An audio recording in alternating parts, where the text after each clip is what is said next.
L'accouchement se produit généralement à la fin du 9e mois de grossesse. Le plus souvent, la mère est aidée par une sage-femme ou un gynécologue obstétricien.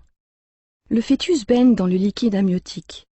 Il est relié au placenta par le cordon ombilical. Sa position indique qu'il est prêt à naître. Sa tête est en bas, dans le bassin de sa mère. L'accouchement commence par la période de travail. Elle se caractérise par des contractions involontaires du muscle de la paroi de l'utérus, le myomètre.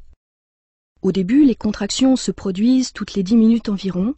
Elles sont assez courtes. Puis leur fréquence et leur durée augmentent progressivement. Le fœtus est poussé du fond de l'utérus vers le col de l'utérus. Sa tête appuie sur le col. Il se produit alors ce que l'on appelle l'effacement du col de l'utérus. La tête du fœtus avance encore un peu et c'est la dilatation du col de l'utérus. Son diamètre d'ouverture est alors d'environ 10 cm. C'est généralement à ce moment que se produit la rupture de la poche des os. Le liquide amniotique s'écoule. La période de travail est terminée. Elle peut durer en moyenne 7 ou 8 heures pour un premier accouchement. L'étape suivante est l'expulsion du fœtus. Elle est beaucoup plus rapide, environ 30 minutes.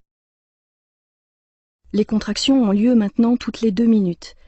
Elles ont une durée d'1 minute et sont très intenses. La mère doit cependant aider le fœtus à avancer en contractant volontairement ses muscles abdominaux. La tête du fœtus avance dans le vagin tout en effectuant une rotation. Elle commence à sortir en se redressant vers le haut. Puis, la sage-femme ou le médecin saisit le bébé par la tête et la tourne afin de faciliter le passage de la première épaule, puis de la deuxième, et enfin de tout son corps. C'est la naissance. Le cordon ombilical est coupé. Sur le ventre du bébé, la cicatrice laissée par le cordon deviendra le nombril.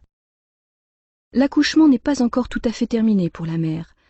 En effet, quelques minutes après l'expulsion, les contractions reprennent. C'est l'étape de la délivrance. Aidée par le médecin, la mère expulse le placenta.